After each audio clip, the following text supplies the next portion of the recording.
असं आहे का की 199वी जयंती होऊन आता आपण पुढचं वर्ष जे आहे ते द्विशताब्दी वर्ष म्हणून महात्मा ज्योतिराव फुल्यांचं अख्खा देश आणि देशाच्या बाहेरसुद्धा साजरा करणार आहे। विशेषतः देशाचे प्रधानमंत्री मोदी साहेब यांनी सुद्धा जाहीर केलं की भारत सरकारतर्फे आम्ही ही द्विशताब्दी साजरी करणार आहोत।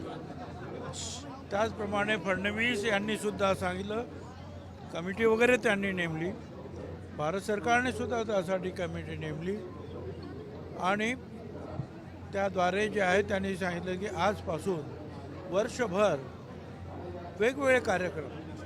आज खानवडीला जे आहे महात्मा ज्योतिराव फुल्यांचं जन्मगाव, तिथे एक अतिशय सुंदर शाळा बांधण्यात आली, त्याचं उद्घाटन मुख्यमंत्र्यांनी केलं आणि तिथून या कार्यक्रमाला सुरुवात केली।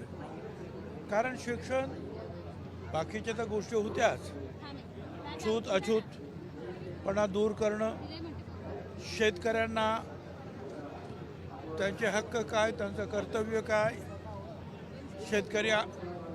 शेतकऱ्यांच्या आसूडमधून सांगणं, गुलामगिरीतून जे आहे लोकांना कशी गुलामी सहन करावी लागते आणि ती का करावी लागते, ह्या सगळ्या गोष्टी ज्या आहेत त्यांनी सांगितलं। पण शिक्षण जे आहे त्या बाबतीमध्ये त्यांनी जास्त लक्ष दिलं सावित्रीबाई फुले आणि त्यांनी, आणि म्हणून तिथे पहिली अतिशय सुंदर शाळा जी आहे ज्योती सावित्री शाळा खानवडीला सुरू झाली। आणि आता वर्षभर जे आहेत वेगवेगळे संस्था कार्यक्रम करतील, सरकार कार्यक्रम करील, देशभर हे कार्यक्रम सुरू राहणार आहे।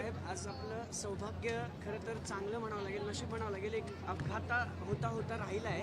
काय नेमकं सगळं घडलं होतं? नाही, काही अपघात, काही अरे काही अपघात वगैरे काही नाही आहे। चुकून जे काही काय म्हणतात ते कार पार्क होतं, आमच्या काय म्हणतात त्या पायलटला काय सापडलं नाही, तो हेलिपॅड कार पार्कमध्ये उतरलं, शांतपणे उतरलं, छान उतरलं, आम्ही छान बाहेर आलो, काय काळजी करायचं कारण नाही। चला, सुनेत्रा पवारांच्या जीवाला धोका आहे असं एक SITला पत्र दिलंय बीडमधून। असं आहे की ते असेल तर निश्चितपणे त्यांना पण संरक्षण आहे, आणखी संरक्षण मुख्यमंत्री देतील आणि कार्यकर्तेसुद्धा आम्ही सगळे त्यांची काळजी घेऊ। वारकरी संप्रदायामध्ये प्रतिगामी लोक घुसलेत असं पवारसाहेब म्हणतायत। वारकरी संप्रदायामध्ये प्रतिगामी लोक घुसले असं पवारांनी भाष्य केले। तर अनेक क्षेत्रामध्ये जे आहेत पुरोगामी आणि प्रतिगामी आहेतच, अनेक क्षेत्रात, काय ते एकच क्षेत्र आहे अशातला भाग नाही आहे, वेगवेगळ्या ठिकाणी। पण म्हणून तर महात्मा फुले आणि सावित्रीबाई फुले, डॉक्टर बाबासाहेब आंबेडकर, शाहू महाराज यांचे कार्यक्रम आपण राबवायला पाहिजे की ज्यामुळे जो आहे हा प्रतिगामीपणा जो आहे हा कमी होईल। मनीषा म्हैसकरच्या अतिरिक्त सचिव आहेत मनीषा म्हैसकर, त्यांनी म्हटलंय की महायुतीमधल्या मात्र सांगितलं की महिला अधिकारी नको त्यांच्या विभागात। मला काय कल्पना नाही, असं कोणी काय म्हटल्याचं माहिती त्यांनी नाही। एका मुलाखतीत बोलून केला आहे दिल्लीत। आय डोंट फुलेंची जयंती आहे, तिकडे आपण जयंतीचं संपूर्ण वर्ष साजरा करणार आहोत, मात्र आपण दुसरीकडे बघितलं तर बाबा यांची प्रकरणं राज्यासमोर येतात, ते राजकारणी आता त्या म्हणजे यासाठीच तर हे वर्ष जे आपल्याला साजरं करायचं आहे, फुले, शाहू, आंबेडकर या सगळ्यांची आठवण काढायची त्याच्यासाठीच। ते अंधश्रद्धेपासून दूर राहा, आपले लोक जर अंधश्रद्धेपासून दूर राहिले तर हे बाबा निर्माण होणारच नाहीत ना असले बंधू। राजकारण्यांना काय सांगाल? सगळ्यांसाठीच आहे। महात्मा फुले, शाहू आंबेडकरांचं तत्वज्ञान हे लहान मोठे मंत्री संत्री सामान्य माणसं सगळ्यांसाठी आहे, स्त्री पुरुष सगळ्यांसाठी जे आहे हा सगळा धडा त्यांनी आपल्याला दिलेला आहे। मला असं वाटतं आपण ते लक्षात ठेवून पुढे गेलं पाहिजे।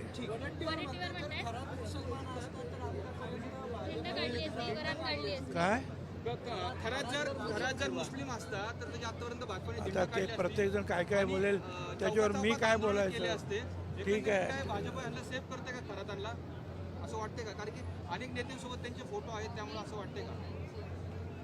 हे बघा, आता माझ्या भोवती सुद्धा असे अनेक लोक उभे आहेत, बरोबर. कोण काय आहे, कोण काय, आम्हाला काय माहिती असतं काय. असे कोण बाबा लोक पण आले तर आपल्याला वाटतं साहेब साधू आहे, संत आहे, नमस्कार बाबा. म्हणजे काय, तो माणूस जो आहे तो काय त्याच्या दुष्कृत्यामध्ये काही सामील झालेला नाही. पण हे फोटो मग असे दाखवले जातात. पण त्याच्या दुष्कृत्यामध्ये जे सामील आहेत त्याच्यावर गेली 6 महिने मुख्यमंत्र्यांचे जे आहे वॉच आहे आणि त्यातून जे आहे त्यांनी जे आहे ही कारवाई सुरू केलेली आहे. सर, साहेब, महिला नाशिक जिल्हा कायद्याचा बालेकिल्ला असं सातत्याने सांगितलं जात होतं. मात्र आता नाशिक जिल्ह्यात बाबाची प्रकरणं त्यानंतर हे वाढता आहेत, वाढले आहेत. आताच आमचं दादा भुसेमी आणि आम्ही म्हणत होतो की नाशिक जिल्हा जो आहे बदनाम होतो या लोकांमुळे. परंतु एक आहे की ठीक आहे, पोलीस सरकार त्या संदर्भामध्ये जे कळलं की ताबडतोब कारवाई करतात. आमदारांचं अध्यक्षपद नागरिकांवर विश्वास राहिला नाही तर आपण कशा प्रकारे महिला आयोगाचं अध्यक्षपद रिक्त आहे, तर अध्यक्षपदी कोण विराजमान व्हावं असं काय मागणी करणार आहात काय?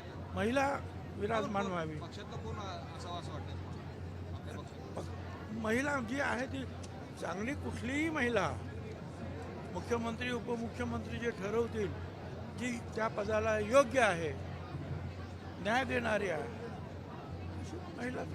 आणि मुख्यमंत्र्यांनी जे अर्थ खातं त्यांच्याजवळ ठेवलेलं आहे तो परत त्या राष्ट्रवादीकडे असं आहे ना की आताच अधिवेशन संपलेलं आहे, त्यातले जे आहेत खात्यामधले निर्णय जे आहेत त्याची पूर्तता होते आहे. बारामतीची निवडणूक एकतर्फी म्हणजे बिनविरोध होऊ शकते. असं आहे की मोठे मोठे पक्ष आहेत, काँग्रेस सहित त्यांनी सगळ्यांनी माघार घेतली, त्या सगळ्यांचे आम्ही आभारी आहोत. शरद पवार साहेबांच्या गटानं सुप्रियाताईनं तर सुरुवातीला सांगितलं की आम्ही नाही उभं करणार, आभारी आहोत. स्वतः शिंदे साहेब हे फडणवीस साहेब यांनी सुद्धा काँग्रेसचे जे आहेत अध्यक्ष राज्याचे त्यांना स्वतः फोन केला. तर असं उद्धवजी ठाकरे यांना सुद्धा विनंती केली. सगळ्यांनी जे आहे त्या विनंतीला मान दिलेला आहे आणि त्यामुळे जे आहे आता काही जे आहे मंडळी उभी आहेत अपक्ष वगैरे. मला असं वाटतं काय अपक्षांना मागं गेलं? मला असं वाटतं की बरेचसे जे आहेत माघार घेत. पक्ष कमी पडला का अपक्षांना माघार घेण्यासाठी? कारण मोठ्या प्रमाणात